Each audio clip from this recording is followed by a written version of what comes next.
নমস্কার, আশা করি সবাই ভালো আছেন। আমি গীতা চলে এসেছি নতুন একটা ব্লগ নিয়ে। গীতা হোম টাউনে আপনাদের সবাইকে স্বাগত। তো আজ বানাচ্ছি একটা ভালো রেসিপি, লোটে মাছের চচ্চড়ি, সেটাও আপনাদের সাথে শেয়ার করে নিচ্ছি।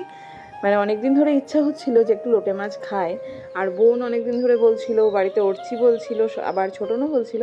সবাই মিলে বলার জন্য আজকে লোটে মাছটা নিয়ে আসা হয়েছে। খুব বেশি পাওয়া যায়নি, তবে লোটে মাছটার ভেতরে দেখছি মানে লোটে মাছটাও খুবই সুন্দর, মানে কোনো রকম মানে যেরকম হয়ে থাকে বাজারে দেখা যায় অনেক সময় কিনতে মনে হয় না, কিন্তু এই মাছটা দারুণ। মাছটার মধ্যে ডিমও আছে দেখলাম। তো 300 গ্রাম মাছ, 3 পিস মাছে হয়ে গেছে। 300 মতোই মাছ নিয়ে এসেছিলাম। এবার ওই ভালো করে ধুয়ে কড়াইয়ের মধ্যে একটু তেল দিয়ে মশলা টশলা দিয়ে, মাছটা তো খুব একটা বেশি বানানোর মানে প্রয়োজন পড়ে না, শুধু কাছে থাকতে হয়। কেউ একটু গলা গলা পছন্দ করে, কেউ বা একবারে শুকনো। তো আমাদের ওরচি একেবারে শুকনো, যেটা ঝুড়া যেটা, সেটা ভালোবাসে।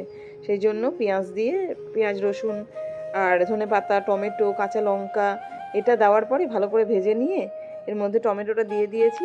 এই টমেটো দিয়েই বেশ অনেকক্ষণ নাড়াচাড়া করেছি, এভাবে রেডি করে নিয়েছি। আর আপনাদের পুজোর শপিং কেমন হলো কি না, আমাদের ব্লগ যদি দেখেন তাহলে যেন অবশ্যই জানাবেন। আমরাও আমাদের পুজোর শপিং শেয়ার করব, বিভিন্ন ভিডিও দেবো। আজকে বেরিয়েছিলাম, আর এই যেটাতে মিক্সির একটা ছোট্ট মতো চপার মানে আছে, তার মধ্যে পেঁয়াজ রসুনগুলো বা আদা যেটাই দেন না কেন খুব সুন্দর গুঁড়ো হয়ে যায়। ওটা কিন্তু খুব ইনস্ট্যান্টলি করাও যায়, খুব সহজে এগুলো মানে কাটতে অসুবিধা হয় না আমাদের।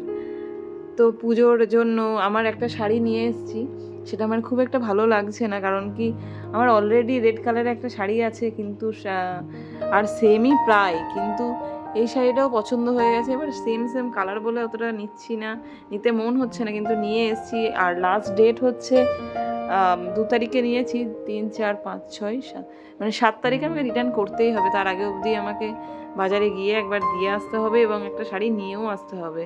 আর আমি এখন জানি কেউ আমাকে ব্লাউজ বানিয়ে দেবে না।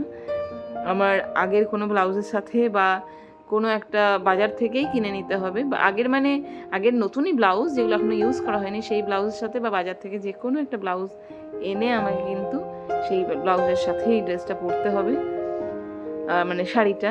আর নিয়েছি দশমীর জন্য একটা শাড়ি নিয়েছি, বেগমপুরি লাল পাড়ের সাথে সাদা শাড়ি। সেই শাড়িটাও দেখাবো, সব কিছু আপনাদের সাথে শেয়ার করব। তো লোটে মাছের ঝোড়া রেসিপিটা কিন্তু আমি যে লিঙ্কটা আছে পুরো রেসিপিটার আমি এক জায়গায় শেয়ার করে দেবো। তো ভালো লাগলে যেন অবশ্যই একটা লাইক, কমেন্ট, শেয়ার, সাবস্ক্রাইব করে দেবেন চ্যানেলটাকে। আর এখন রেডি হয়ে বেরিয়েছি। আজকে হচ্ছে ওর ডান্স ক্লাস আছে, তো এখানে ডান্স ক্লাসে চলে এসেছি। এবার প্র্যাকটিস হবে এখন।